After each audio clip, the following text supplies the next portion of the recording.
The Dunwich Horror, Weird Tales 1929, Gorgons and Hydras, and Chimeras, dire stories of Solano and the Harpies, may reproduce themselves in the brain of superstition, but they were there before.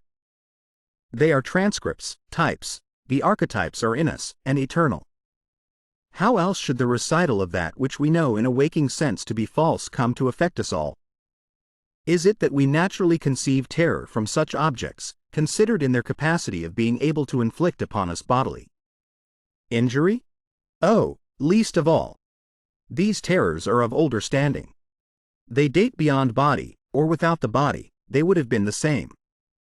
That the kind of fear here treated is purely spiritual, that it is strong in proportion as it is objectless on earth, that it predominates in the period of our sinless infancy, are difficulties the solution of which might afford some probable insight into our ante-mundane condition, and a peep at least into the shadowland of pre-existence. Charles Lamb. And physical stigmata of degeneracy and inbreeding. The average of their intelligence is woefully low, whilst their annals reek of overt viciousness and of half-hidden murders, incests, and deeds of almost unnameable violence and perversity. The old gentry, representing the 2 or 3 armigerous families which came from Salem in 1692, have kept somewhat above the general level of decay, though many branches are sunk into the sordid populace so deeply that only their names remain as a key to the variations in ink and penmanship, presented a baffling puzzle to those who found it on the old bureau which served as its owner's desk. After a week of debate it was sent to Miskatonic University, together with the deceased's collection of strange books, for study and possible translation. But even the best linguists soon saw that it was not likely to be unriddled with ease.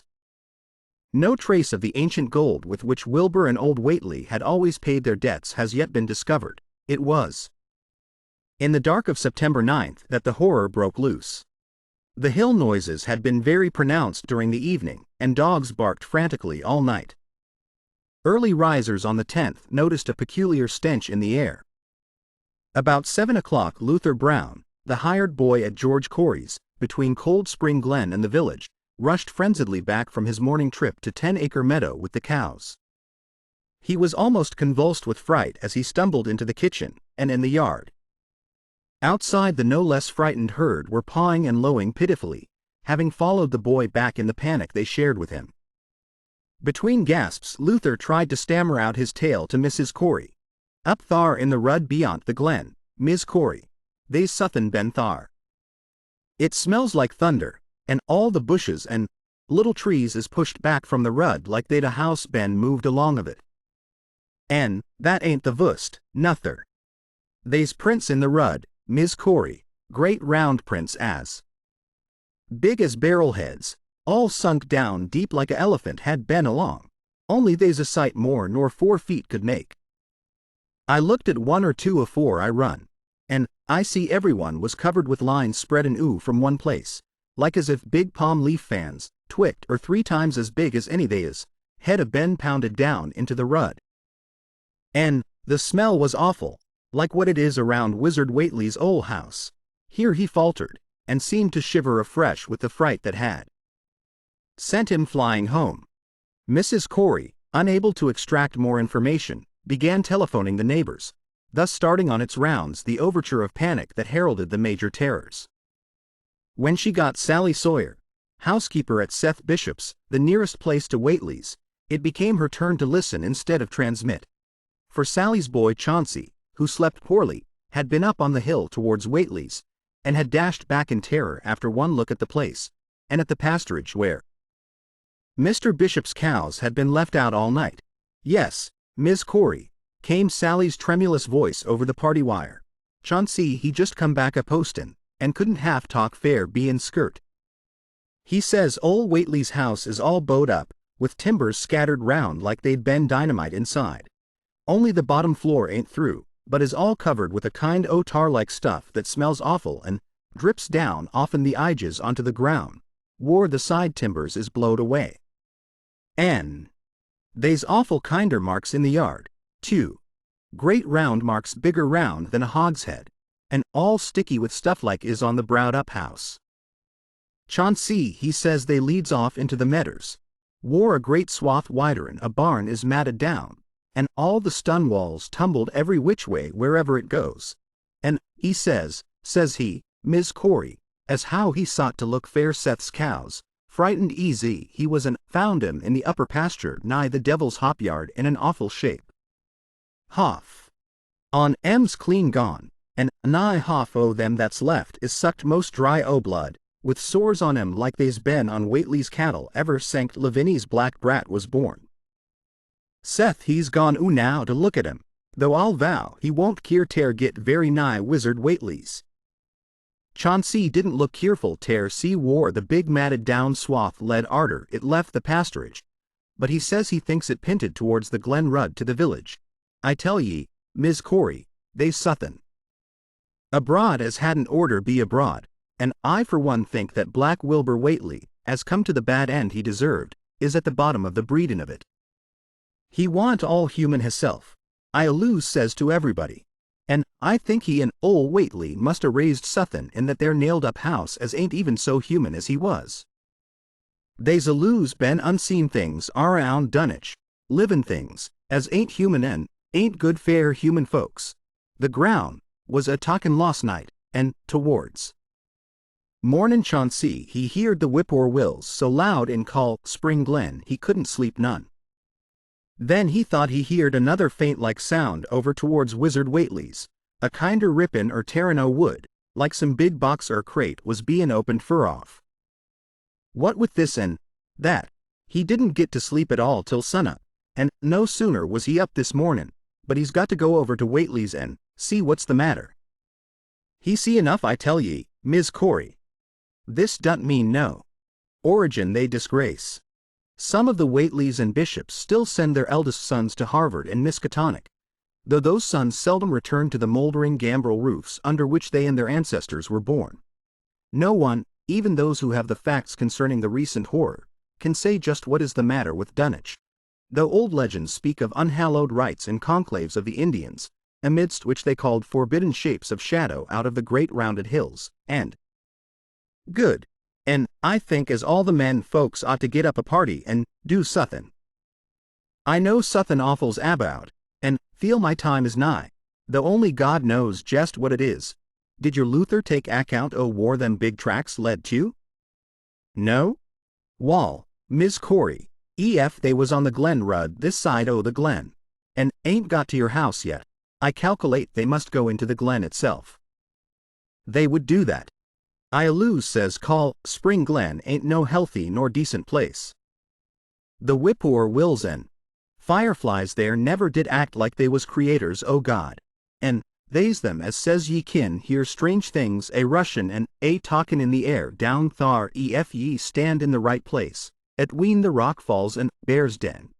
By that noon fully 3/4 of the men and boys of Dunwich were trooping over the roads and meadows between the new-made Whately ruins and Cold Spring Glen, examining in horror the vast, monstrous prints, the maimed bishop cattle, the strange, noisome wreck of the farmhouse, and the bruised, matted vegetation of the fields and roadside. Whatever had burst loose upon the world had assuredly gone down into the great sinister ravine, for all the trees on the banks were bent and broken, and a great avenue had been gouged in the precipice hanging underbrush. It was as though a house, launched by an avalanche, had slid down through the tangled growths of the almost vertical slope. From below no sound came, but only a distant, undefinable fetor, and it is not to be wondered at that the men preferred to stay on the edge and argue, rather than descend and beard the unknown cyclopean horror in its lair. 3 dogs that were with the party had barked furiously at first, but seemed cowed and reluctant when near the glen. Someone telephoned the news to the Aylesbury Transcript, but the editor, accustomed to wild tales from Dunwich, did no more than concoct a humorous paragraph about it, an item soon afterwards reproduced by the Associated Press, that night. Everyone went home, and every house and barn was barricaded as stoutly as possible.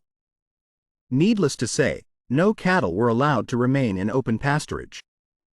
About 2 in the morning a frightful stench and the savage barking of the dogs awakened the household at Elmer Fry's, on the eastern edge of Cold Spring Glen, and all agreed that they could hear a sort of muffled swishing or lapping sound from somewhere outside. Mrs. Fry proposed telephoning the neighbors, and Elmer was about to agree when the Noise of splintering wood burst in upon their deliberations. It came, apparently, from the barn, and was quickly followed by a hideous screaming and stamping amongst the cattle. The dogs slavered and crouched close to the feet of the fear-numbed family. Fry lit a lantern through force of habit, but knew it would be death to go out into that black farmyard. The children and the women folk whimpered, kept from screaming by some obscure, vestigial instinct of defense which told them their lives depended on silence. At last the noise of the cattle subsided to a pitiful moaning, and a great snapping, crashing, and crackling ensued.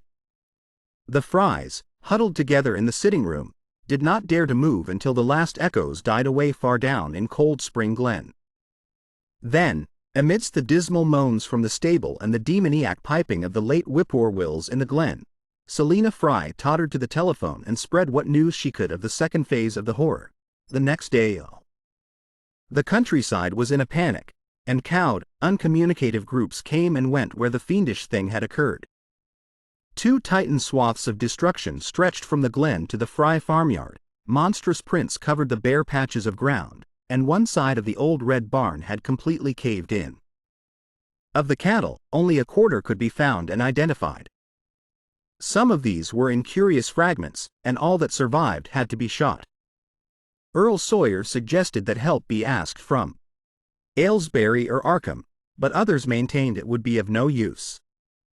Old Zebulon Whately, of a branch that hovered about halfway between soundness and decadence, made darkly wild suggestions about rites that ought to be practiced on the hilltops. He came of a line where tradition ran strong, and his memories of chantings in the great stone circles were not altogether connected with Wilbur and his grandfather. Darkness fell upon a stricken countryside too passive to organize for real defense. In a few cases, closely related families would band together and watch in the gloom under one roof. But in general there was only a repetition of the barricading of the night before, and a futile, ineffective gesture of loading muskets and setting pitchforks handily about. Nothing, however, occurred except some hill noises, and when the day came there were many who hoped that the new horror had gone as swiftly as it had come. There were even bold souls who proposed an offensive expedition down in the made wild orgiastic prayers that were answered by loud crackings and rumblings from the ground below. In 1747 the Reverend Abijah Hoadley, newly come to the Congregational Church at Dunwich Village, preached a memorable sermon on the close presence of Satan and his imps, in which he said, "It must be allowed, that these blasphemies of an infernal train of demons are matters of too common knowledge to be denied. The cursed voices of Azazel and Buzrael, of Beelzebub and Belial, being heard now." Glen, though they did not venture to set an actual example to the still reluctant majority. When night came again the barricading was repeated, though there was less huddling together of families. In the morning both the Fry and the Seth Bishop households reported excitement among the dogs and vague sounds and stenches from afar, while early explorers noted with horror a fresh set of the monstrous tracks in the road skirting Sentinel Hill. As before, the sides of the road showed a bruising, indicative of the blasphemously stupendous bulk of the horror, whilst the conformation of the tracks seemed to argue a passage in 2 directions, as if the moving mountain had come from Cold Spring Glen and returned to it along the same path. At the base of the hill a 30-foot swath of crushed shrubbery saplings led steeply upwards, and the seekers gasped when they saw that even the most perpendicular places did not deflect the inexorable trail. Whatever the horror was, it could scale a sheer, stony cliff of almost complete verticality, and as the investigators climbed round to the hill's summit by safer routes they saw that the trail ended, or rather, reversed, there. It was here that the Whateleys used to build their hellish fires and chant their hellish rituals by the table like stone on May Eve and Hallowmas. Now that very stone formed the center of a vast space thrashed around by the mountainous horror, whilst upon its slightly concave surface was a thick and fetid deposit of the same tarry stickiness observed on the floor of the ruined Whately farmhouse when the horror escaped.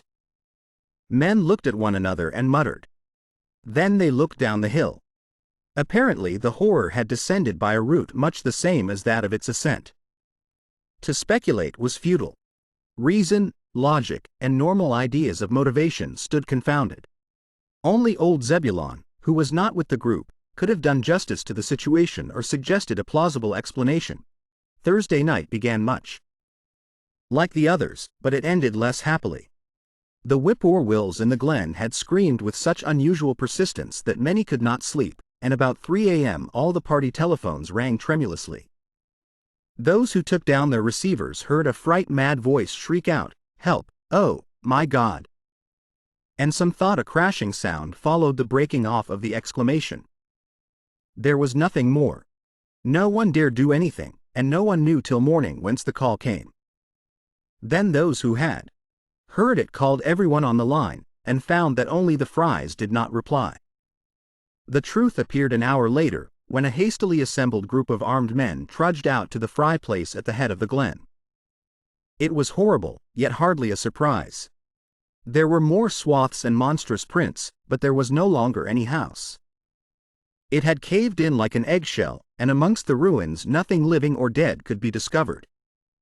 Only a stench and a tarry stickiness.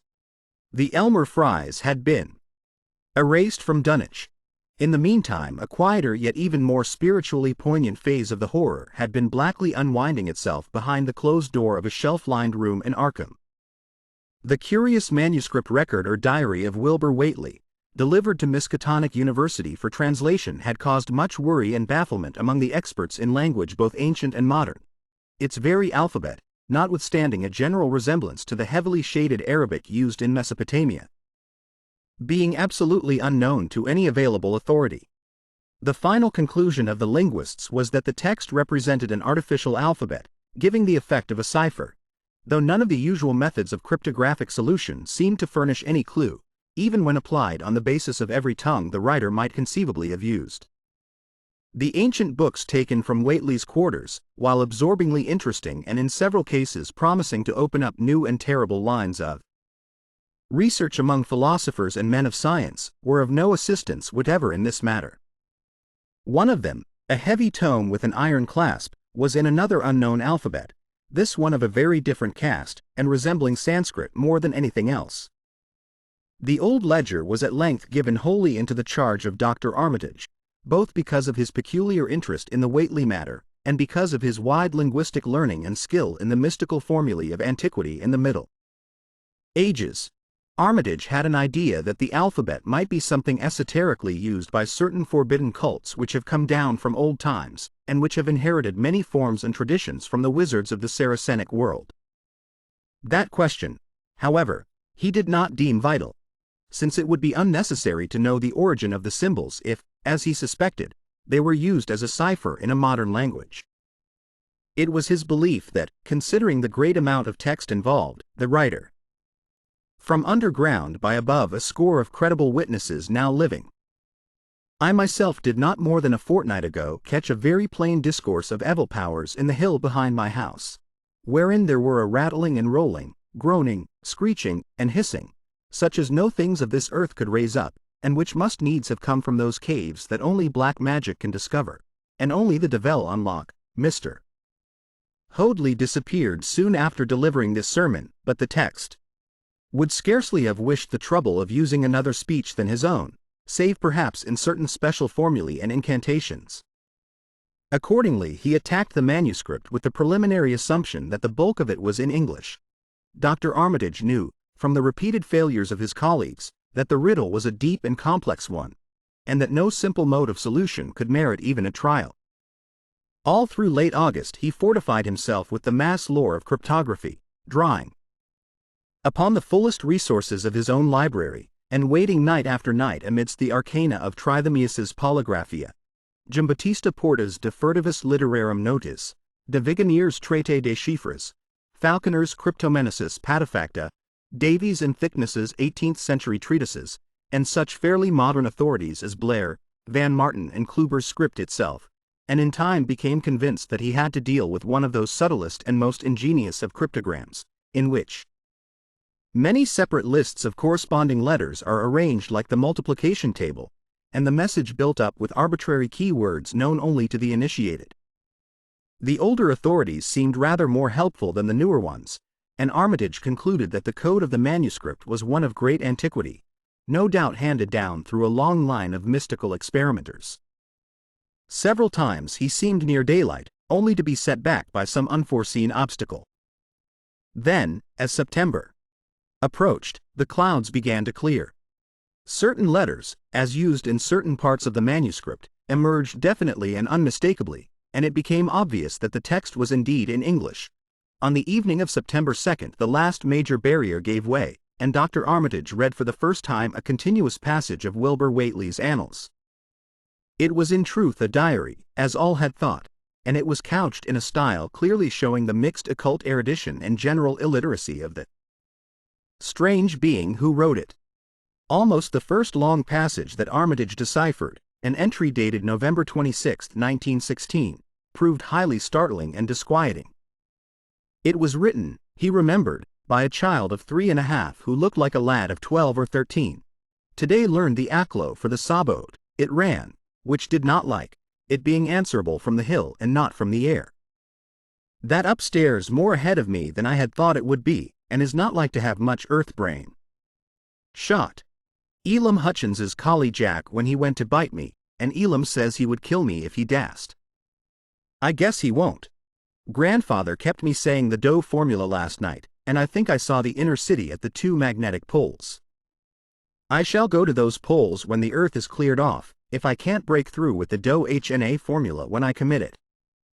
They from the air told me at Sabbath that it will be years before I can clear off the earth, and I guess grandfather will be dead then, so I shall have to learn all the angles of the planes and all the formulas between the year and the Nengiar. They from outside will help, but they cannot take body without human blood. That upstairs looks it will have the right cast. I can see it a little when I make the Vorish sign or blow the powder of Ibn Ghazi at it, and it is near like them at May Eve on the hill. The other face may wear off some. I wonder how I shall look when the earth is cleared and there are no earth beings on it. He that came with the Aklo Sabot said I may be transfigured, there being much of outside to work on. Morning found Dr. Armitage in a cold sweat of terror and a frenzy of wakeful concentration. He had not left the manuscript all night, but sat at his table under the electric light turning page after page with shaking hands as fast as he could decipher the cryptic text. He had nervously telephoned his wife he would not be home, and when she brought him a breakfast from the house he could scarcely dispose of a mouthful. All that day he read on, now and then halted maddeningly as a reapplication of the complex key became necessary. Lunch and dinner were brought him, but he ate only the smallest fraction of either. Toward the middle of the next night he drowsed off in his chair, but soon woke out of a tangle of nightmares almost as hideous as the truths and menaces to man's existence that he had uncovered. On the morning of September 4th, Professor Rice and Dr. Morgan insisted on seeing him for a while, and departed trembling and ashen gray. That evening he went to bed, but slept only fitfully. Wednesday, the next day, he was back at the manuscript, and began to take copious notes both from the current sections and from those he had already deciphered. In the small hours of that night he slept a little in an easy chair in his office, but was at the manuscript again before dawn. Some time before noon his physician, Dr. Hartwell, called to see him and insisted that he cease work. He refused. Printed in Springfield, is still extant. Noises in the hills continued to be reported from year to year, and still form a puzzle to geologists and physiographers. Other traditions tell of foul odors near the hill crowning circles of stone pillars, and of rushing airy presences to be heard faintly at certain hours from stated points at the bottom of the great ravines, while still others try to explain the Devil's Hop Yard, a bleak, blasted hillside where no tree, shrub, or grass blade will grow, intimating that it was of the most vital importance for him to complete the reading of the diary and promising an explanation in due course of time. That evening, just as twilight fell, he finished his terrible perusal and sank back exhausted. His wife, bringing his dinner, found him in a half-comatose state, but he was conscious enough to warn her off with a sharp cry when he saw her eyes wander toward the notes he had taken. Weakly rising, he gathered up the scribbled papers and sealed them all in a great envelope, which he immediately placed in his inside coat pocket. He had sufficient strength to get home, but was so clearly in need of medical aid that Dr. Hartwell was summoned at once. As the doctor put him to bed, he could only mutter over and over again, "But what, in God's name, can we do?" Dr. Armitage slept, but was partly delirious the next day. He made no explanations to Hartwell, but in his calmer moments spoke of the imperative need of a long conference with Rice and Morgan.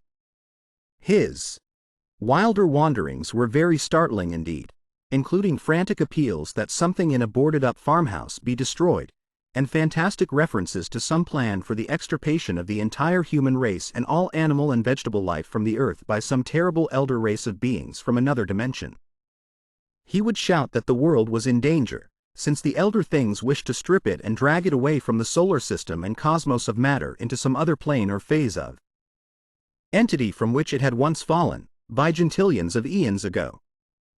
At other times he would call for the dreaded Necronomicon and the Demonolatria of Remigius, in which he seemed hopeful of finding some formula to check the peril he conjured up.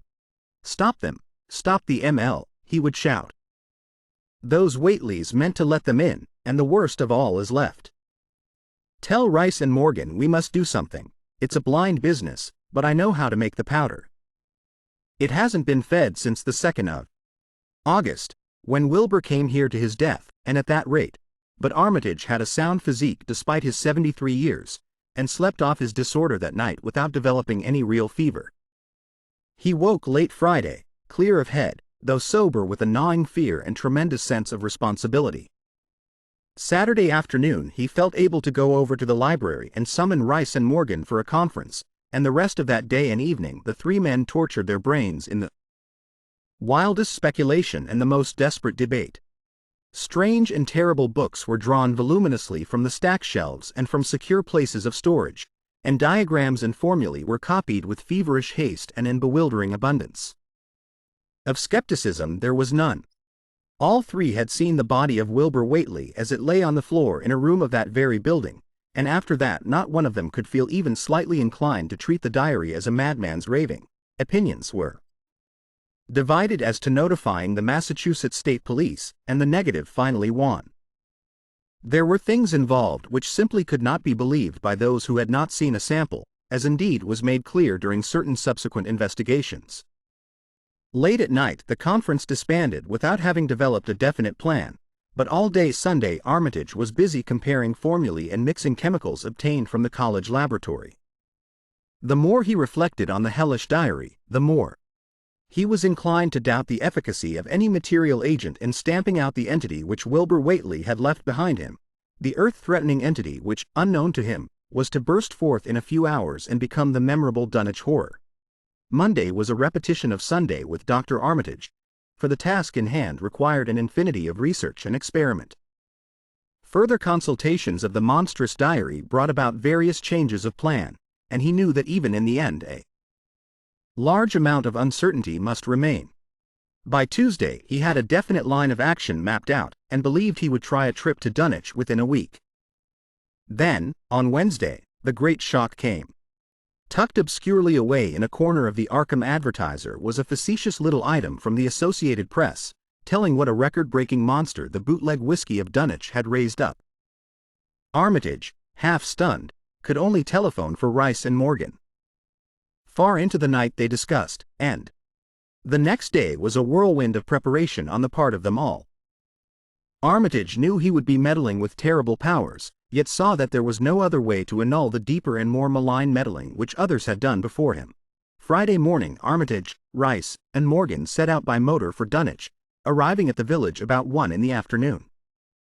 The day was pleasant, but even in the brightest sunlight a kind of quiet dread and portent seemed to hover about the strangely domed. Then, too, the natives are mortally afraid of the numerous whippoorwills which grow vocal on warm nights. It is vowed that the birds are psychopomps lying in wait for the souls of the dying, and that they time their eerie cries in unison with the sufferer's struggling breath. If they can catch the fleeing soul when it leaves the body, they instantly flutter away chittering in demoniac laughter. But if they fail, they subside gradually into a disappointed silence. These tales, of course, are hills and the deep, shadowy ravines of the stricken region. Now and then on some mountain top a gaunt circle of stones could be glimpsed against the sky. From the air of hushed fright at Osborne's store they knew something hideous had happened, and soon learned of the annihilation of the Elmer Fry house and family. Throughout that afternoon they rode around Dunwich, questioning the natives concerning all that had occurred, and seeing for themselves with rising pangs of horror the drear Fry ruins. With their lingering traces of the tarry stickiness, the blasphemous tracks in the Fry yard, the wounded Seth Bishop cattle, and the enormous swaths of disturbed vegetation in various places. The trail up and down Sentinel Hill seemed to Armitage of almost cataclysmic significance, and he looked long at the sinister altar-like stone on the summit. At length the visitors, apprised of a party of state police which had come from Aylesbury that morning in response to the first telephone reports of the Fry tragedy, decided to seek out the officers and compare notes as far as practicable. This, however, they found more easily planned than performed, since no sign of the party could be found in any direction. There had been 5 of them in a car, but now the car stood empty near the ruins in the Fry yard. The natives, all of whom had talked with the policeman, seemed at first as perplexed as Armitage and his companions. Then old Sam Hutchins thought of something and turned pale, nudging Fred far and pointing to the dank, deep hollow that yawned close by. "God," he gasped, "I telled him not tear go down into the glen. And I never thought nobody'd do it with them tracks and that smell and the whippoor wills a screechin' down thar in the dark o' noonday." A cold shudder ran through natives and visitors alike, and every ear seemed strained in a kind of instinctive, unconscious listening. Armitage, now that he had actually come upon the horror and its monstrous work, trembled with the responsibility he felt to be his. Night would soon fall, and it was then that the mountainous blasphemy lumbered upon its eldritch course. Negotium perembiens in tenebris. The old librarian rehearsed the formulae he had memorized, and clutched the paper containing the alternative one he had not memorized. He saw that his electric flashlight was in working order. Rice, beside him, took from a valise a metal sprayer of the sort used in combating insects, whilst Morgan uncased the big game rifle on which he relied despite his colleagues' warnings that no material weapon would be of help. Armitage, having read the hideous diary, knew painfully well what kind of a manifestation to expect, but he did not add to the fright of the Dunwich people by giving any hints or clues. He hoped that it might be conquered without any revelation to the world of the monstrous thing it had escaped. As the shadows gathered, the natives commenced to disperse homeward, anxious to bar themselves indoors. Despite the present evidence that all human locks and bolts were useless before a force that could bend trees and crush houses when it chose. They shook their heads at the visitors' plan to stand guard at the Fry ruins near the glen, and, as they left, had little expectancy of ever seeing the watchers again. There were rumblings under the hills that night, and the whippoor wills piped threateningly.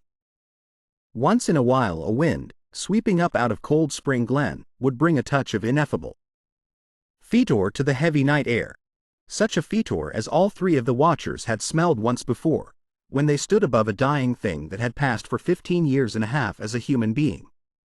But the looked-for terror did not appear. Whatever was down there in the glen was biding its time, and Armitage told his colleagues it would be suicidal to try to attack it in the dark. Morning came wanly, and the night sounds ceased. It was a gray, bleak day, with now and then a drizzle of rain, and heavier and heavier clouds seemed to be piling themselves up beyond the hills to the northwest. The men from Arkham were undecided what to do. Seeking shelter from the increasing rainfall beneath one of the few undestroyed Fry outbuildings, they debated the wisdom of waiting, or of taking the aggressive and going down into the glen in quest of their nameless, monstrous quarry. The downpour waxed in heaviness, and distant peals of thunder sounded from far horizons. Sheet lightning shimmered, and then a forky bolt flashed near at hand, as if descending into the accursed glen itself. The sky grew very dark, and the watchers hoped that the storm would prove a short, sharp one followed by clear weather. It was still gruesomely dark when, not much over an hour later, a confused babble of voices sounded down the road. Another moment brought to view a frightened group of more than a dozen men, running, shouting, and even whimpering hysterically. Someone in the lead began sobbing out words, and obsolete and ridiculous, because they come down from very old times. Dunwich is indeed ridiculously old, older by far than any of the communities within 30 miles of it. South of the village one may still spy the cellar walls and chimney of the ancient bishop house, which was built before 1700, whilst the ruins of the mill at the falls, built in 1806, form the most modern piece of architecture to be seen. Industry did not flourish here, and the 19th century factory movement proved. The Arkham men started violently when those words developed a coherent form. "Oh, my God," the voice choked out. "It's a goin' again, and this time by day. It's ooh and a movin' this very minute, and only the Lord knows when it'll be on us all." The speaker panted into silence, but another took up his message. "Nigh on a hor ago Zeb Whately here heard the phone ringin', and it was Miss Corey, George's wife, that lives down by the junction. She says the hired boy Luther was drivin' in the cows from the storm arter the big bolt, when he see all the trees bendin' at the mouth o' the glen, opposite side tear this, and smelt the same awful smell like he smelt when he found the big tracks lost Monday mornin'. And he says they was a swishin' lappin' sound, more nor what the bendin' trees and bushes could make, and all on a sudden the trees along the rud begun tear git pushed one side, and they was a awful stompin' and splashin' in the mud. But, mind ye, Luther he didn't see nothin' at all, only just the bendin' trees and underbrush. Then fur ahead where Bishop's Brook goes under the rud he heerd a awful creakin' and strainin' on the bridge, and says he could tell the sound o' wood as startin' to crack and split. And all the whiles he never see a thing, only them trees and bushes bendin'. And when the swishin' sound got very fur off, on the rud towards Wizard Whately's and Sentinel Hill, Luther he had the guts tear step up war he'd heerd it fust and look at the ground. It was all mud and water, and the sky was dark, and the rain was wipin' all tracks about as fast as could be. But beginnin' at the glen mouth, where the trees had moved, they was still some o' them awful prints big as barrels like he seen Monday." At this point the first excited speaker interrupted. "But that ain't the trouble now, that was only the start. Zeb here was callin' folks up and everybody was a-listenin' in when a call from Seth Bishop's cut in. His housekeeper Sally was carryin' on fit to kill. She just seed the trees bendin' beside the rud, and says they was a kind o' mushy sound, like a elephant puffin' and treadin' a-headin' fair the house. Then she up and spoke suddent of a fearful smell, and says her boy Chauncey was a-screamin' as how it was just like what he smelt up to the Whately rewinds Monday mornin'. And the dogs was barkin' and whinnin' awful. And then she let a turrible yell, and says the shed down the rud had jest caved in like the storm bed blowed it over, only the wind wa'n't strong enough to do that. Everybody was a-listenin', and we could hear lots o' folks on the wire gaspin'. All to ONCT Sally she yelled again, and says the front yard picket fence had just crumbled up, though they want no sign o' what done it. Then everybody on the line could hear Chauncey and old Seth Bishop yellin' too, and Sally was shriekin' that suthin' heavy head struck the house, not lightnin' nor nothin', but suthin' heavy ogin the front, that kep launchin' itself agin and agin, though ye couldn't see nothin' the front winders. And then, lines of fright deepened on every face, and Armitage, shaken as he was, had barely poise enough to prompt the speaker. And then Sally she yelled oh help, the house is a-cavin' in. And on the wire we could hear a turrible crashin' and a whole flock screaming, just like when Elmer Fry's place was took, only wuss. The man paused, and another of the crowd spoke. "That's all, not a sound nor squeak over the phone arter that. Jest still like. We that heerd it got Fords and wagons and rounded up as many able-bodied men folks as we could git, at Corey's place, and come up here tear see what you thought best tear do. Not but what I think it's the Lord's jedgment fair our iniquities, that no mortal kin ever set aside." Armitage saw that the time for positive action had come, and spoke decisively to the faltering group of frightened rustics. "We must follow it, boys." He made his voice as reassuring as possible. I believe there's a chance of putting it out of business. You men know that those Whateleys were wizards. Well, this thing is a thing of wizardry, and must be put down by the same means. I've seen Wilbur Whately's diary and read some of the strange old books he used to read, and I think I know the right kind of spell to recite to make the thing fade away. Of course, one can't be sure, but we can always take a chance. It's invisible. I knew it would be, but there's powder in this long-distance sprayer that might make it show up for a second. Later on, we'll try it. It's a frightful thing to have alive, but it isn't as bad as what Wilbur would have let in if he'd lived longer. You'll never know what the world escaped. Now we've only this one thing to fight, and it can't multiply. It can, though, do a lot of harm, so we mustn't hesitate to rid the community of it. We must. Short-lived. Oldest of all are the great rings of rough-hewn stone columns on the hilltops, but these are more generally attributed to the Indians than to the settlers. Deposits of skulls and bones, found within these circles and around the sizable table-like rock on Sentinel Hill, sustain the popular belief that such spots were once the burial places of the Pocumtucks, even though many ethnologists, disregarding the absurd improbability of such a theory, persist in believing the remains. Follow it, and the way to begin is to go to the place that has just been wrecked. Let somebody lead the way. I don't know your roads very well, but I've an idea there might be a shorter cut across lots. How about it? The men shuffled about a moment, and then Earl Sawyer spoke softly, pointing with a grimy finger through the steadily lessening rain.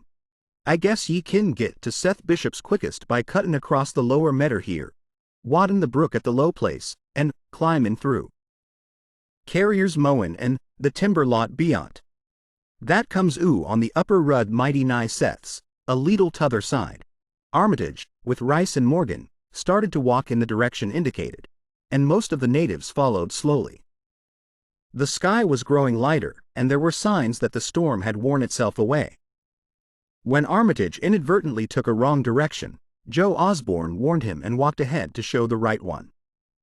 Courage and confidence were mounting, though the twilight of the almost perpendicular wooded hill which lay towards the end of their short cut, and among whose fantastic ancient trees they had to scramble as if up a ladder, put these qualities to a severe test. At length they emerged on a muddy road to find the sun coming out. They were a little beyond the Seth Bishop place, but bent trees and hideously unmistakable tracks showed what had passed by. Only a few moments were consumed in surveying the ruins just round the bend. It was the Fry incident all over again, and nothing dead or living was found in either of the collapsed shells which had been the Bishop house and barn. No one cared to remain there amidst the stench and tarry stickiness, but all turned instinctively to the line of horrible prints leading on towards the wrecked Whately farmhouse and the altar-crowned slopes of Sentinel Hill. As the men passed the site of Wilbur Whately's abode, they shuddered visibly, and seemed again to mix hesitancy with their zeal. It was no joke. Tracking down something as big as a house that one could not see, but that had all the vicious malevolence of a demon. Opposite the base of Sentinel Hill the tracks left the road, and there was a fresh bending and matting visible along the broad swath marking the monster's former route to end from the summit. Armitage produced a pocket telescope of considerable power and scanned the steep green side of the hill. Then he handed the instrument to Morgan, whose sight was keener. After a moment of gazing, Morgan cried out sharply, passing the glass to Earl Sawyer and indicating a certain spot on the slope with his finger. Sawyer, as clumsy as most non-users of optical devices are, fumbled a while, but eventually focused the lenses with Armitage's aid. When he did so, his cry was less restrained than Morgan's had been. God Almighty, the grass and bushes is a-movin'. It's a-goin' up, slow-like, creepin' up tear the top this minute. Heaven only knows what fur. Then the germ of panic seemed to spread among the seekers. It was one thing to chase the nameless entity, but quite another to find it. Spells might be all right, but suppose they weren't. Voices began questioning Armitage about what he knew of the thing, and no reply seemed quite to satisfy. Everyone seemed to feel himself in close proximity to phases of nature and of being utterly forbidden and wholly outside the sane experience of mankind. In the end, the three men from Arkham, old, white-bearded Dr. Armitage, stocky, Iron-gray Professor Rice and lean, youngish Dr. Morgan ascended the mountain alone. After much patient instruction regarding its focusing and use, they left the telescope with the frightened group that remained in the road, and as they climbed they were watched closely by those among whom the glass was passed round. It was hard going, and Armitage had to be helped more than once. High above the toiling group the great swath trembled as its hellish maker repassed with snail-like deliberateness. Then it was obvious that the pursuers were gaining. Curtis Whately, of the undecayed branch, was holding the telescope when the Arkham party detoured radically from the swath. He told the crowd that the men were evidently trying to get to a subordinate peak which overlooked the swath at a point considerably ahead of where the shrubbery was now bending. This, indeed, proved to be true, and the party were seen to gain the minor elevation only a short time after the invisible blasphemy had passed. Then Wesley Corey, who had taken the glass, cried out that Armitage was adjusting the sprayer which Rice held, and that something must be about to happen. The crowd stirred uneasily, recalling that his sprayer was expected to give the unseen horror a moment of visibility. 2 or 3 men shut their eyes, but Curtis Whately snatched back the telescope and strained his vision to the utmost. He saw that Rice, from the party's point of advantage above and behind the entity, had an excellent Caucasian. It was in the township of Dunwich, in a large and partly inhabited farmhouse set against a hillside 4 miles from the village and 1.5 miles from any other dwelling, that Wilbur Whately was born at 5 a.m. on Sunday, the 2nd of February, 1913.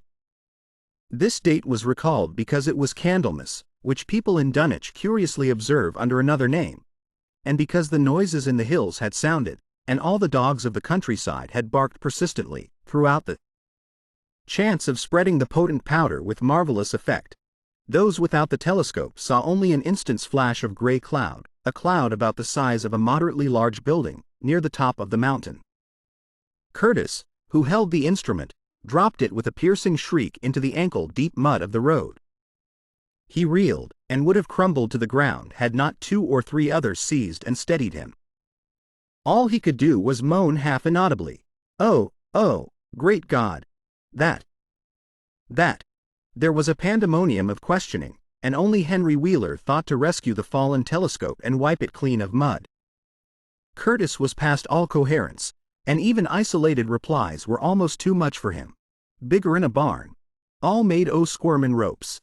Hull thing sort o' shaped like a hen's egg, bigger'n anything, with dozens o' legs like hogsheads that half shut up when they step.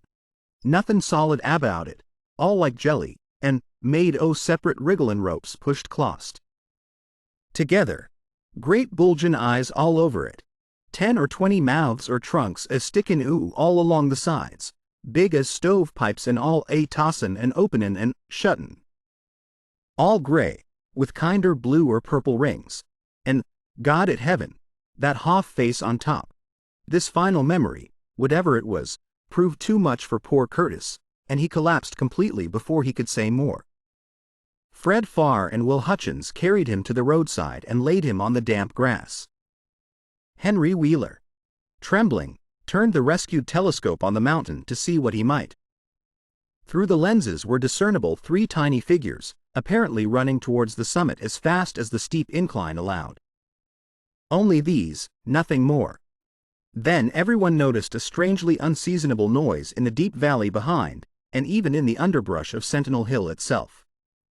It was the piping of unnumbered whippoorwills, and in their shrill chorus there seemed to lurk a note of tense and evil expectancy. Earl Sawyer now took the telescope and reported the 3 figures as standing on the topmost ridge, virtually level with the altar stone but at a considerable distance from it. One figure, he said, seemed to be raising its hands above its head at rhythmic intervals, and as Sawyer mentioned the circumstance the crowd seemed to hear a faint, half-musical sound from the distance, as if a loud chant were accompanying the gestures.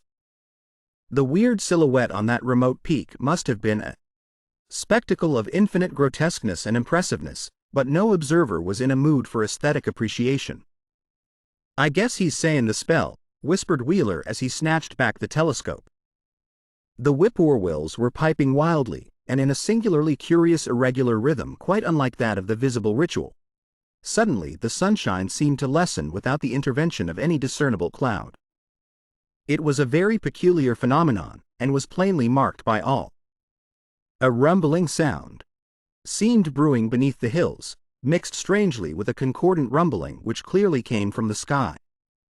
Lightning flashed aloft, and the wondering crowd looked in vain for the portents of storm. The chanting of the men from Arkham now became unmistakable, and Wheeler saw through the glass that they were all raising their arms in the rhythmic incantation. From some farmhouse far away came the frantic barking of dogs. The change in the quality of the daylight increased, and the crowd gazed about the horizon in wonder. A purplish darkness, born of nothing more than a spectral deepening of the sky's blue, pressed down upon the rumbling hills. Then the lightning flashed again, somewhat brighter than before, and the crowd fancied that it had showed a certain mistiness around the altar stone on the distant height. No one, however, had been using the telescope at that instant. The whippoorwills continued their irregular pulsation, and the men of Dunwich braced themselves tensely against some imponderable menace with which the atmosphere seemed surcharged. Without warning came those deep, cracked, raucous vocal sounds which will never leave the memory of the stricken group who heard them. Not from any human throat were they born, for the organs of man can yield no such acoustic perversions. Rather would one have said they came from the pit itself, had not their source been so unmistakably the altar stone on the peak. It is almost erroneous to call them sounds at all, since so much of their ghastly, infra-bass timbre spoke to dim seats of consciousness and terror far subtler than the ear. Yet one must do so, since their form was indisputably though vaguely that of half-articulate words. They were loud, loud as the rumblings and the thunder above which they echoed, yet did they come from no visible being. And because imagination might suggest a conjectural source in the world of non-visible beings, the huddled crowd at the mountain's base huddled still closer and winced. Night before. Less worthy of notice was the fact that the mother was one of the decadent Whateleys, a somewhat deformed, unattractive albino woman of 35, living with an aged and half-insane father about whom the most frightful tales of wizardry had been whispered in his youth. Lavinia Whateley had no known husband, but according to the custom of the region made no attempt to disavow the child, concerning the other side of whose ancestry the country folk might, and did, speculate as if in expectation of a blow. Egnal, Agnai, Tilthkunga, Yog Sothoth, rang the hideous croaking out of space. Wibthank, Hey-hi, Engurkdal. The speaking impulse seemed to falter here, as if some frightful psychic struggle were going on. Henry Wheeler strained his eye at the telescope, but saw only the three grotesquely silhouetted human figures on the peak, all moving their arms furiously in strange gestures as their incantation drew near its culmination. From what black wells of Asherontic fear or feeling, from what unplumbed gulfs of extra-cosmic consciousness or obscure, long-latent heredity, were those half-articulate thunder-croakings drawn? Presently they began to gather renewed force and coherence as they grew in stark, utter, ultimate frenzy. Ay-ya-ya-ya-ha, e-ya-ya, na, na, Hugh, Hugh. Help, help, FF, FF, FF, Father, Father, Yog Sothoth, but that was all. The pallid group in the road, still reeling at the indisputably English syllables that had poured thickly and thunderously down from the frantic vacancy beside that shocking altar stone, were never to hear such syllables again. Instead, they jumped violently at the terrific report which seemed to rend the hills, the deafening, cataclysmic peal whose source, be it inner earth or sky, no hearer was ever able to place. A single lightning bolt shot from the purple zenith to the altar stone, and a great tidal wave of viewless force and indescribable stench swept down from the hill to all the countryside. Trees, grass, and underbrush were whipped into a fury, and the frightened crowd at the mountain's base, weakened by the lethal fetor that seemed about to asphyxiate them, were almost hurled off their feet. Dogs howled from the distance, green grass and foliage wilted to a curious, sickly yellow-gray, and over field and forest were scattered the bodies of dead whippoorwills. The stench left quickly, but the vegetation never came right again. To this day, There is something queer and unholy about the growths on and around that fearsome hill. Curtis Whately was only just regaining consciousness when the Arkham men came slowly down the mountain in the beams of a sunlight once more brilliant and untainted. They were grave and quiet, and seemed shaken by memories and reflections even more terrible than those which had reduced the group of natives to a state of cowed quivering. In reply to a jumble of questions, they only shook their heads and reaffirmed one vital fact. "The thing has gone forever," Armitage said. "It has been split up into what it was originally made of, and can never exist again." It was an impossibility in a normal world. Only the least fraction was really matter in any sense we know. It was like its father, and most of it has gone back to him in some vague realm or dimension outside our material universe. Some vague abyss out of which only the most accursed rites of human blasphemy could ever have called him for a moment on the hills. There was a brief silence, and in that pause the scattered senses of poor Curtis Whately began to knit back into a sort of continuity, so that he put his hands to his head with a moan. Memory seemed to pick itself up where it had left off, and the horror of the sight that had prostrated him burst in upon him again. Oh, my God, that face on top of it. That face with the red eyes and crinkly albino hair, and no chin, like the Whateleys. It was a octopus, centipede, spider kind o' thing, but they was a half-shaped man's face on top of it, and it looked like Wizard Whately's, only it was yards and yards across. He paused exhausted, as the whole group of natives stared in a bewilderment not quite crystallized into fresh terror. Only old Zebulon Whately, who wanderingly remembered ancient things but who had been silent heretofore, spoke aloud. 15 year gone, he rambled. I heerd old Whately say as how some day we'd hear a child. Oh, Lavinia's a callin' its father's name on the top o' Sentinel Hill. But Joe Osborne interrupted him to question the Arkham men anew. What was it, anyhow? And however did young Wizard Whately call it the air it come from? Armitage chose his words very carefully. It was mostly a kind of force that doesn't belong in our part of space. A kind of force that acts and grows and shapes itself by other laws than those of our sort of nature. We have no business calling in such things from outside, and only very wicked people and very wicked cults ever try to. There was some of it in Wilbur Whately himself, enough to make a devil and a precocious monster of him, and to make his passing out a pretty terrible sight. I'm going to burn his accursed diary, and if you men are wise you'll dynamite that altar stone up there, and pull down all the rings of standing stones on the other hills. Things like that brought down the beings those Whateleys were so fond of, the beings. Witches and other night fears. When a traveler in north-central Massachusetts takes the wrong fork at the junction of Aylesbury Pike just beyond Dean's Corners, he comes upon a lonely and curious country. The ground gets higher, and the briar-bordered stone walls press closer and closer against the ruts of the dusty, curving road. The trees of the frequent forest belts seem too large, and the wild weeds, brambles and grasses attain a luxuriance not often found in settled regions.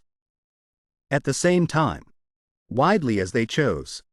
On the contrary, she seemed strangely proud of the dark, goatish-looking infant who formed such a contrast to her own sickly and pink-eyed albinism, and was heard to mutter many curious prophecies about its unusual powers and tremendous future.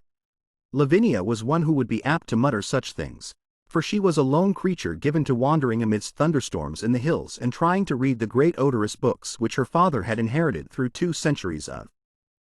They were going to let in tangibly to wipe out the human race and drag the earth off to some nameless place for some nameless purpose.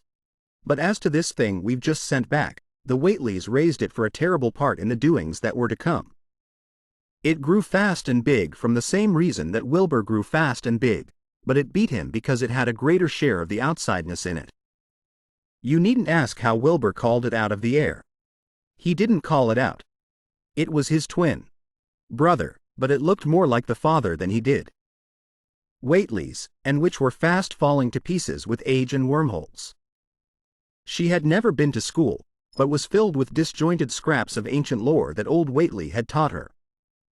The remote farmhouse had always been feared because of old Whately's reputation for black magic, and the unexplained death by violence of Mrs. Whately when Lavinia was 12 years old had not helped to make the place popular.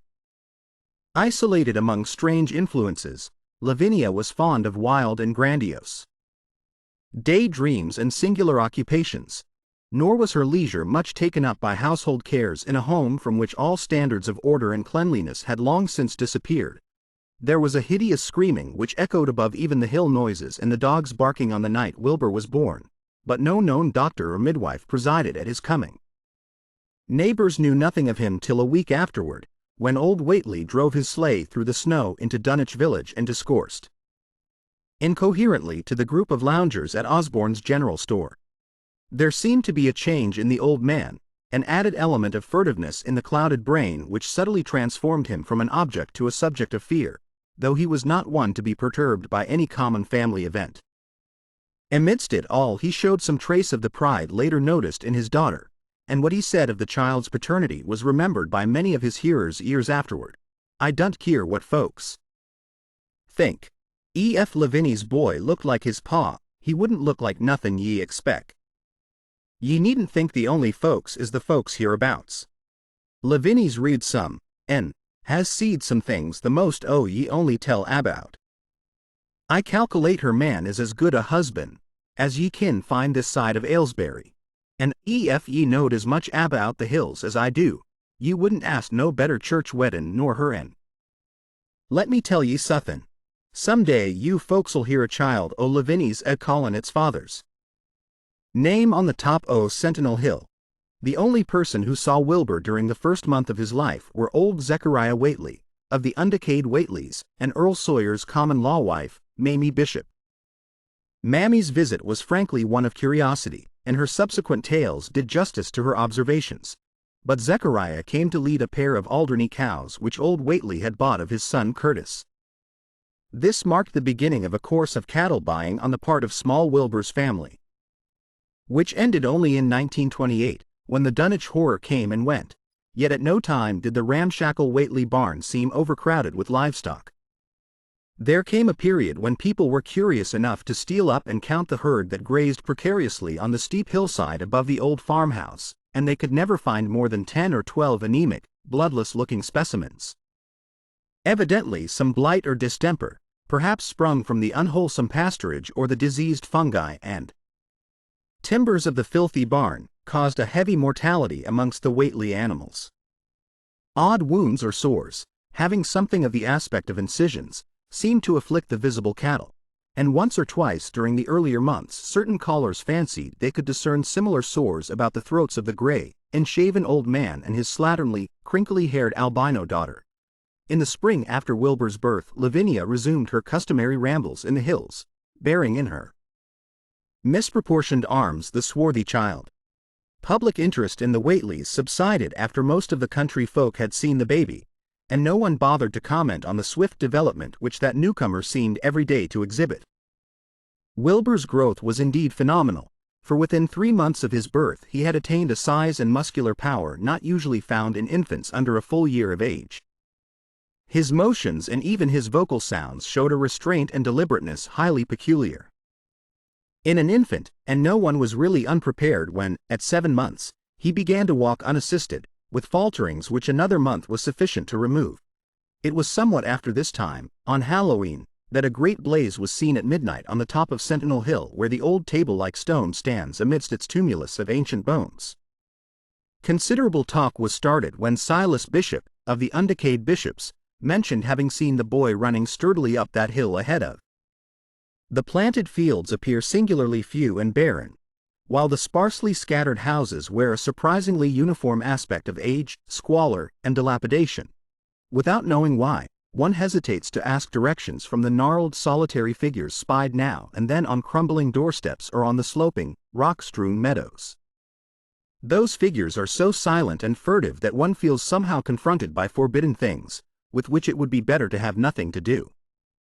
When a rise in the road, his mother about an hour before the blaze was remarked. Silas was rounding up a stray heifer, but he nearly forgot his mission when he fleetingly spied the 2 figures in the dim light of his lantern.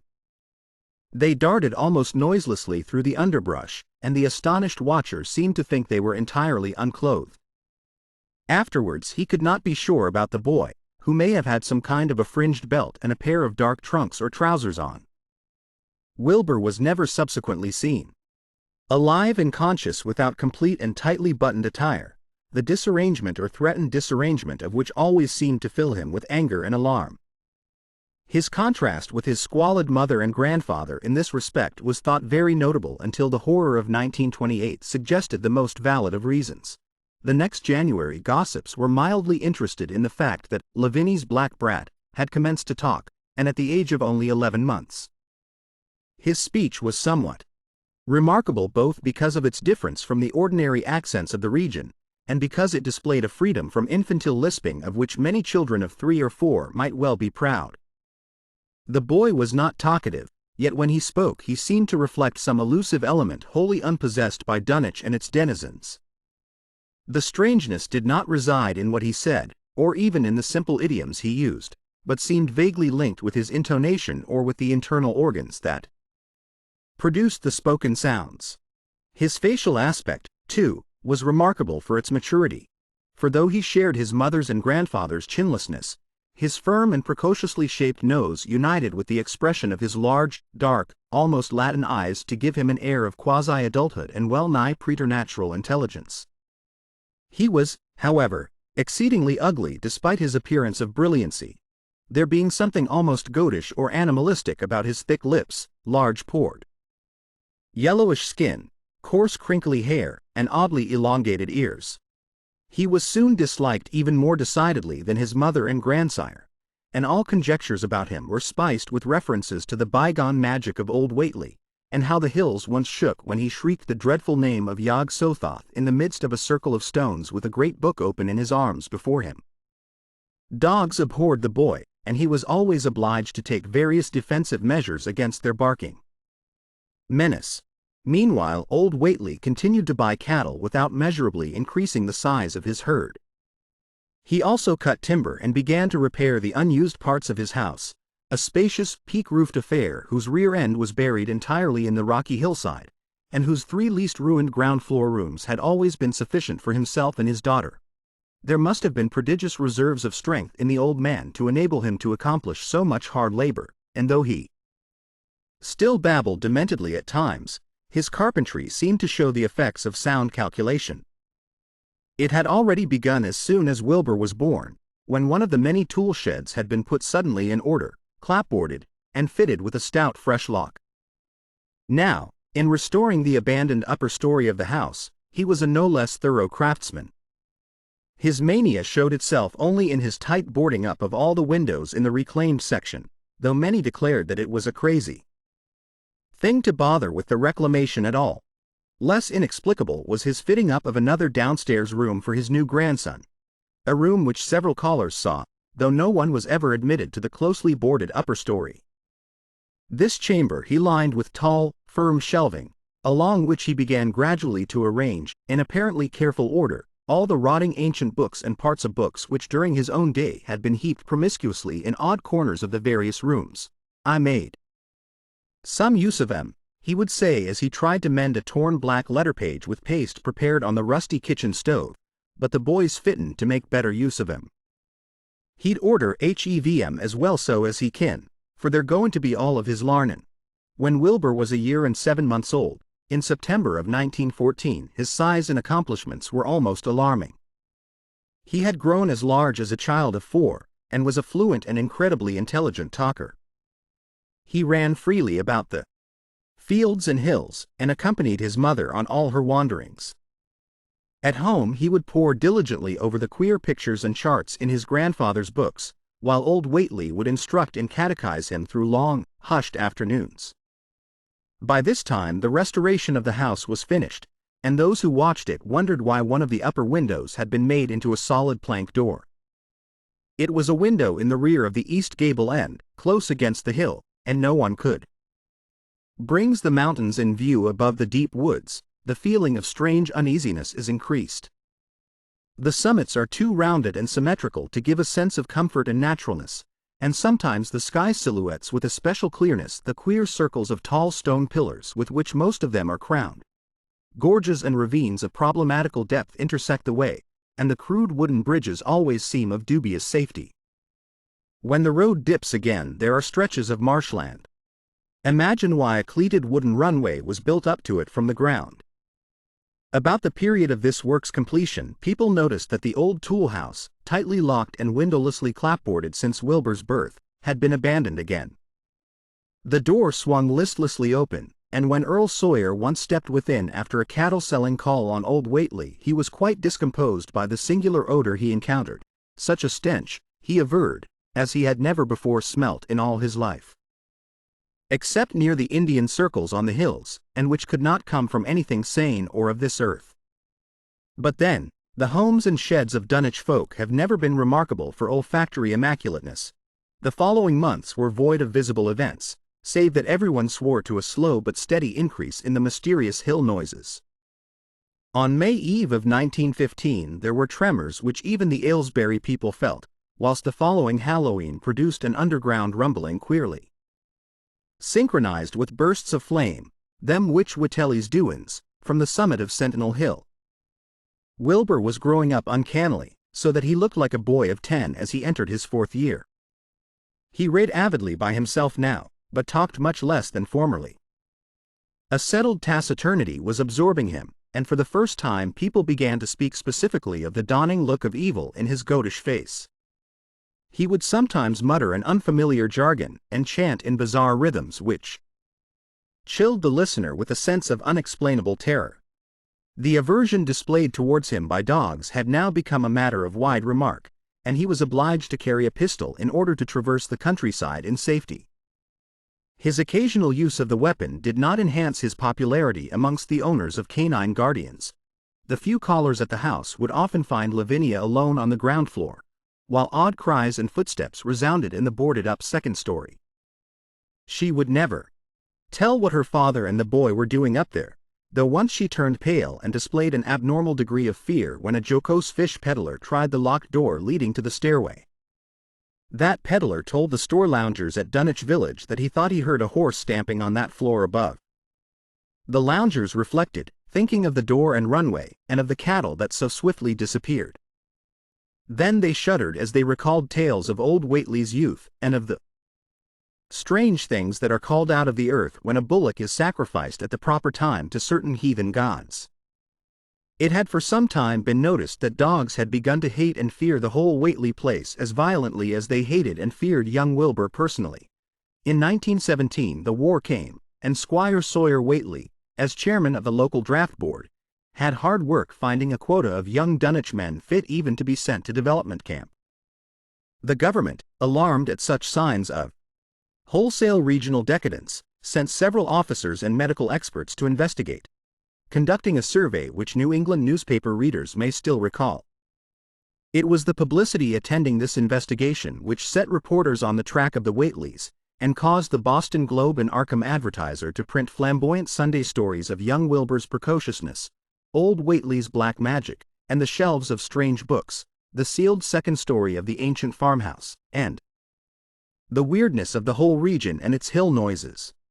Wilbur was 4½ then, and looked like a lad of 15. His lips and cheeks were fuzzy with a coarse dark down, and his voice had begun to break.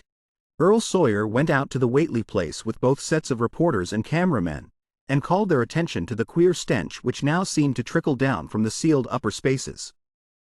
It was, he said, exactly like a smell he had found in the toolshed abandoned when the house was finally repaired, and like the faint odors which he sometimes thought he caught near the stone circle on the mountains. Dunwich folk read the stories when they appeared, and grinned over the obvious mistakes. They wondered, too, why the writers made so much of the fact that old Whately always paid for his cattle in gold pieces of extremely ancient date. The Whateleys had received their visitors with ill-concealed distaste, though they did not dare court further publicity by a violent resistance or refusal to talk.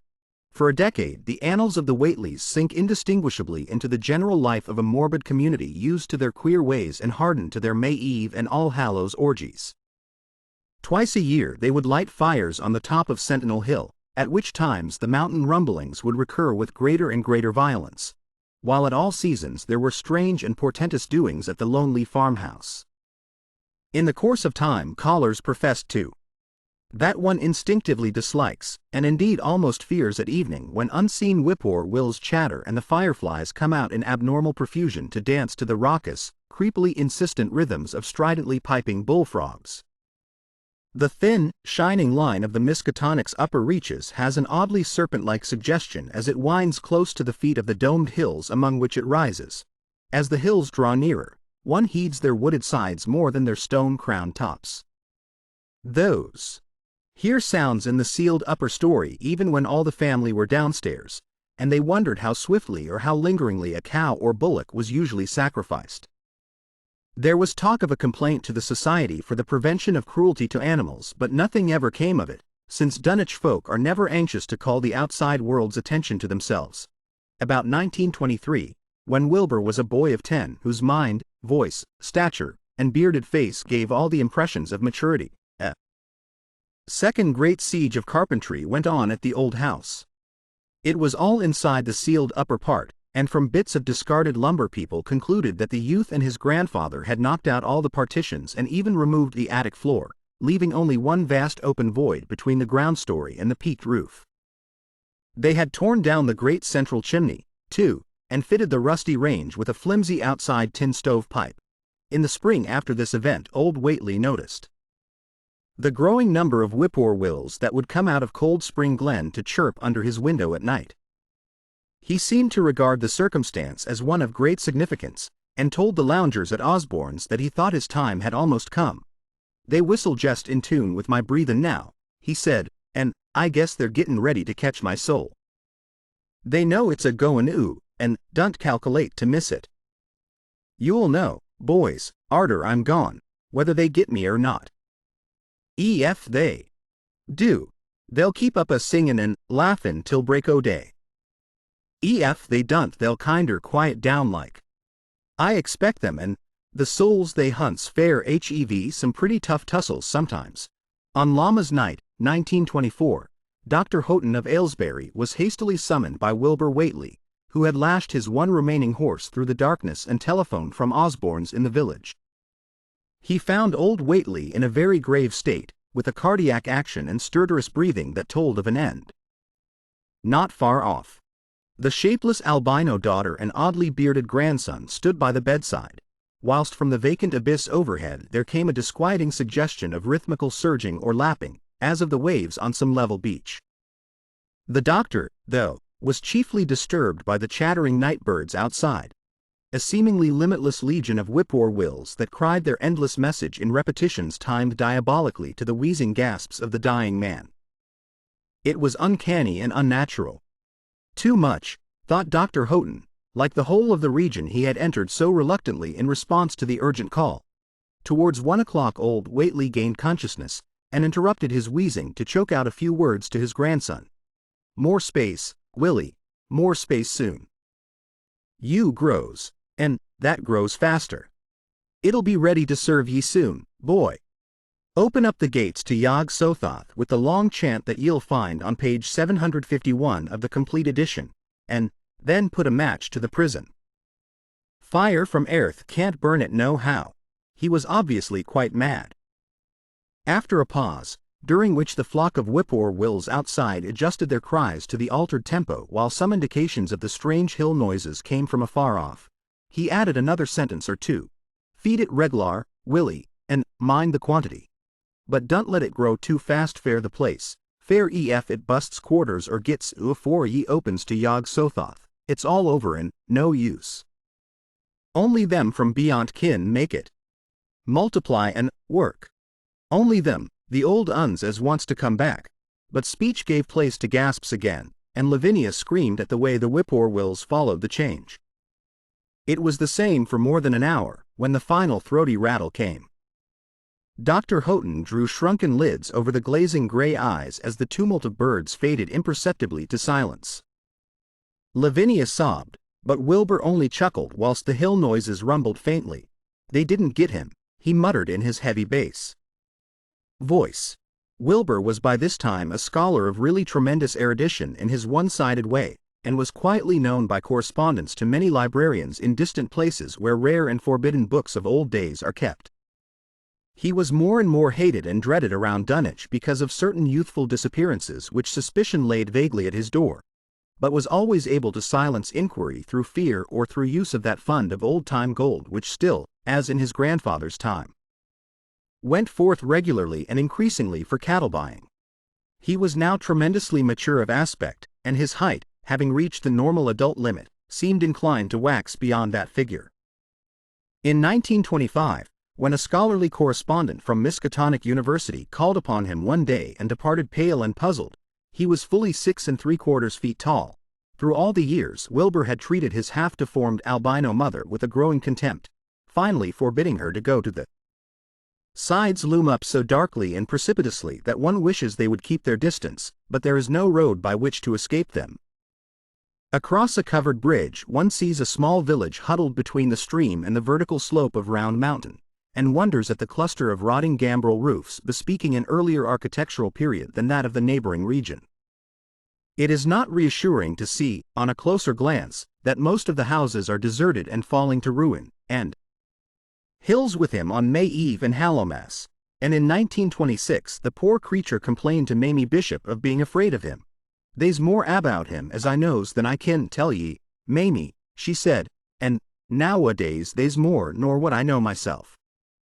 I vow if you are God, I don't know what he wants nor what he's a-tryin' to do." That Halloween the hill noises sounded louder than ever, and fire burned on Sentinel Hill as usual, but people paid more attention to the rhythmical screaming of vast flocks of unnaturally belated whippoorwills which seemed to be assembled near the unlighted Whately farmhouse. After midnight their shrill notes burst into a kind of pandemoniac cachinnation which filled all the countryside, and not until dawn did they finally quiet down. Then they vanished, hurrying southward where they were fully a month overdue. What this meant, no one could quite be certain till later. None of the country folk seemed to have died, but poor Lavinia Whately, the twisted albino, was never seen again. In the summer of 1927, Wilbur repaired 2 sheds in the farmyard and began moving his books and effects out to them. Soon afterwards Earl Sawyer told the loungers at Osborne's that more carpentry was going on in the Whately farmhouse. Wilbur was closing all the doors and windows on the ground floor, and seemed to be taking out partitions as he and his grandfather had done upstairs 4 years before. He was living in one of the sheds, and Sawyer thought he seemed unusually worried and tremulous. People generally suspected him of knowing something about his mother's disappearance, and very few ever approached his neighborhood now. His height had increased to more than 7 feet, and showed no signs of ceasing its development. The following winter brought an event no less strange than Wilbur's first trip outside the Dunwich region. Correspondence with the Widener Library at Harvard, the Bibliothèque Nationale in Paris, the British Museum, the University of Buenos Aires, and the Library of Miskatonic University at Arkham had failed to get him the loan of a book he desperately wanted. So at length he set out in person, shabby, dirty, bearded, and uncouth of dialect, to consult the copy at Miskatonic, which was the nearest to him geographically. Almost 8 feet tall, and carrying a cheap new valise from Osborne's general store, this dark and goatish gargoyle appeared one day in Arkham in quest of the dreaded volume kept under lock and key at the college library, the hideous Necronomicon of the mad Arab Abdul Alhazred in Olaus Wormius's Latin version, as printed in Spain in the 17th century. He had never seen a city before, but had no thought save to find his way to the university grounds, where indeed, he passed heedlessly by the great white-fanged watchdog that barked with unnatural fury and enmity, and tugged frantically at its stout chain. Wilbur had with him the priceless but imperfect copy of Dr. Dee's English version which his grandfather had bequeathed him, and upon receiving access to the Latin copy he at once began to collate the 2 texts with the aim of discovering a certain passage which would have come on the 751st page of his own defective volume. This much he could not civilly refrain from telling the librarian, the same erudite Henry Armitage, A.M. Miskatonic, Ph.D. Princeton, Lit. D. Johns Hopkins, who had once called at the farm, and who now politely plied him with questions. He was looking, he had to admit, for a kind of formula or incantation containing the frightful name Yog Sothoth, and it puzzled him to find discrepancies, duplications, and ambiguities which made the matter of determination far from easy. As he copied the formula he finally chose, Dr. Armitage looked involuntarily over his shoulder at the open pages, the left-hand one of which, in the Latin version, contained such monstrous threats to the peace and sanity of the world. Nor is it to be thought, ran the text as Armitage mentally translated it, that man is either the oldest or the last of Earth's masters, or that the common bulk of life and substance walks alone. The old ones were, the old ones are, and the old ones shall be. Not in the spaces we know, but between them, they walk serene and primal, undimensioned and to us unseen. Yog-Sothoth knows the gate. Yog-Sothoth is the gate. Yog-Sothoth is the key and guardian of the gate. Past, present, future, all are one in Yog-Sothoth. He knows where the old ones broke through of old, and where they shall break through again. He knows where they had trod earth's fields, and where they still tread them, and why no one can behold them as they tread. By their smell can men sometimes know them near, but of their semblance can no man know, saving only in the features of those they have begotten on mankind. And of those are there many sorts, differing in likeness from man's truest eidolon to that shape without sight or substance which is them. They walk unseen and foul in lonely places. That the broken steepled church now harbors the one slovenly mercantile establishment of the hamlet. One dreads to trust the tenebrous tunnel of the bridge, yet there is no way to avoid it. Once across, it is hard to prevent the impression of a faint, malign odor about the village street, as of the massed mold and decay of centuries. It is always a relief to get clear of the place, and to follow the narrow road around the base of the hills and across the level country beyond till it rejoins where the words have been spoken and the rites howled through at their seasons. The wind gibbers with their voices, and the earth mutters with their consciousness. They bend the forest and crush the city, yet may not forest or city behold the hand that smites. Kadath in the cold waste hath known them, and what man knows Kadath? The ice desert of the south and the sunken isles of ocean hold stones whereon their seal is engraver, but who bath seen the deep frozen city or the sealed tower long? Garlanded with seaweed and barnacles? Great Cthulhu is their cousin, yet can he spy them only dimly. Shub Niggurath. As a foulness shall ye know them. Their hand is at your throats, yet ye see them not, and their habitation is even one with your guarded threshold. Yog-Sothoth is the key to the gate, whereby the spheres meet. Man rules now where they ruled once, they shall soon rule where man rules now. After summer is winter, after winter summer. They wait patient and potent, for here shall they reign again. Dr. Armitage, associating what he was reading with what he had heard of Dunwich and its brooding presences, and of Wilbur Whately and his dim, hideous aura that stretched from a dubious birth to a cloud of probable matricide, felt a wave of fright as tangible as a draught of the tomb's cold clamminess. The bent, goatish giant before him seemed like the spawn of another planet or dimension, like something only partly of mankind, and linked to black gulfs of essence and entity that stretch like Titan phantasms beyond all spheres of force and matter, space and time. Presently Wilbur raised his head and began speaking in that strange, resonant fashion which hinted at sound-producing organs unlike the run of mankind's. "Mr. Armitage," he said, "I calculate I've got to take that book home. They's things in it I've got to try under sartin conditions that I can't get here, and you'd be a mortal sin to let a red tape rule hold me up. Let me take it along, sir, and I'll swore. They want nobody know the difference. I don't need to tell ye I'll take good care of it. It want me that put this D copy in the shape it is." He stopped as he saw firm denial on the librarian's face, and his own goatish features grew crafty. Armitage, half ready to tell him he might make a copy of what parts he needed, thought suddenly of the possible consequences and checked himself. There was too much responsibility in giving such a being the key to such blasphemous outer spheres. Whately saw how things stood, and tried to answer lightly, "Wall, all right, if ye feel that way about it. Maybe Harvard won't be so fussy as you be." And without saying more he rose and strode out of the building, stooping at each doorway. Armitage heard the savage yelping of the great watchdog, and studied Whately's gorilla-like lope as he crossed the bit of campus visible from the window. He thought of the wild tales he had heard, and recalled the old Sunday stories in the Advertiser, These Things, and the lore he had picked up from Dunwich rustics and villagers during his one visit there. Unseen things not of earth, or at least not of tridimensional earth, rushed fetid and horrible through New England's glens, and brooded obscenely on the mountain tops. Of this he had long felt certain. Now he seemed to sense the close presence of some terrible part of the intruding horror, and to glimpse a hellish advance in the black dominion of the ancient and once passive nightmare. He locked away the Necronomicon with a shudder of disgust, but the room still reeked with an unholy and unidentifiable stench. "As a foulness shall ye know them," he quoted.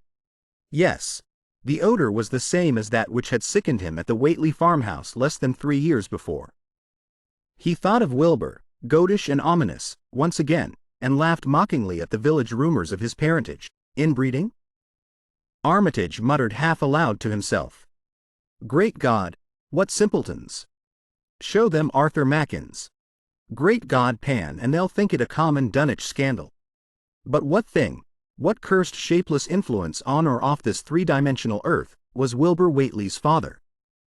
Born on Candlemas, 9 months after May Eve of 1912, when the talk about the queer earth noises reached clear to Arkham, what walked on the mountains that May night?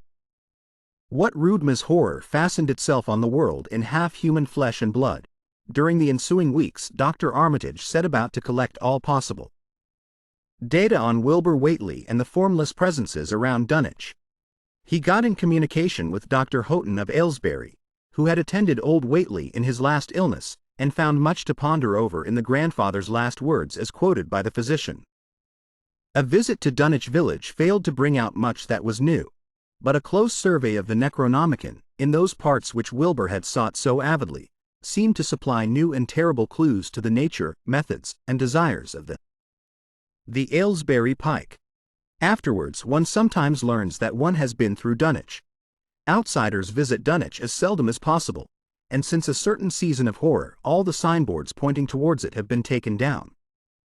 The scenery, judged by an ordinary aesthetic canon, is more than commonly beautiful, yet there is no influx of artists or summer tourists. 2 centuries ago, when talk of witch blood, Satan worship, and strange forest presences was not laughed at, it was the custom to strange evil so vaguely threatening this planet. Talks with several students of archaic lore in Boston, and letters to many others elsewhere, gave him a growing amazement which passed slowly through varied degrees of alarm to a state of really acute spiritual fear. As the summer drew on, he felt dimly that something ought to be done about the lurking terrors of the upper Miskatonic Valley, and about the monstrous being known to the human world as Wilbur Whately. The Dunwich Horror itself came between llamas and the equinox in 1928, and Dr. Armitage was among those who witnessed its monstrous prologue. He had heard, meanwhile, of Whately's grotesque trip to Cambridge, and of his frantic efforts to borrow or copy from the Necronomicon at the Widener Library.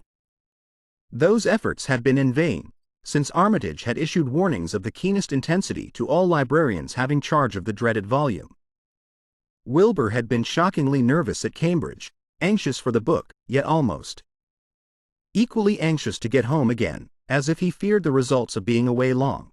Early in August the half-expected outcome developed, and in the small hours of the third Dr. Armitage was awakened suddenly by the wild, fierce cries of the savage watchdog on the college campus. Deep and terrible, the snarling, half-mad growls and barks continued, always in mounting volume, but with hideously significant pauses.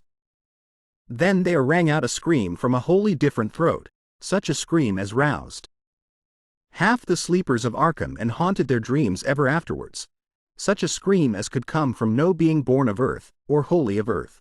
Armitage, hastening into some clothing and rushing across the street and lawn to the college buildings, saw that others were ahead of him, and heard the echoes of a burglar alarm still shrilling from the library. An open window showed black and gaping in the moonlight. What had come had indeed completed its entrance, for the barking and the screaming, now fast fading into a mixed low growling and moaning, proceeded unmistakably from within. Some instinct warned Armitage that what was taking place was not a thing for unfortified eyes to see, so he brushed back the crowd with authority as he unlocked the vestibule door. Among the others he saw Professor Warren Rice and Dr. Francis Morgan, men to whom he had told some of his conjectures and misgivings, and these two he motioned to accompany him inside. The inward sounds, except for a watchful, droning whine from the dog, had by this time quite subsided, but Armitage now perceived with a sudden start that a loud chorus of whippoorwills among the shrubbery had commenced a damnably rhythmical piping, as if in unison with the last breaths of a dying man. The building was full of a frightful stench which Dr. Armitage knew too well, and the three men rushed across the hall to the small genealogical reading room whence the low whining came. For a second nobody dared to turn on the light, then Armitage summoned up his courage and snapped the switch. One of the three, it is not certain which, shrieked aloud at what sprawled before them among disordered tables and overturned chairs. Professor Rice declares that he wholly lost consciousness for an instant, though he did not stumble or fall. The thing that lay half bent on its side in a fetid pool of greenish-yellow ichor and tarry stickiness was almost 9 feet tall, and the dog had torn off all the clothing and some of the skin. It was not quite dead, but twitched silently and spasmodically while its chest heaved in monstrous unison with the mad piping of the expectant whippoorwills outside. Bits of shoe leather and fragments of apparel were scattered about the room, and just inside the window an empty canvas sack lay where it had evidently been thrown. Near the central desk a revolver had fallen, a dented but undischarged cartridge later explaining why it had not been fired. The thing itself, however, crowded out all other images at the time.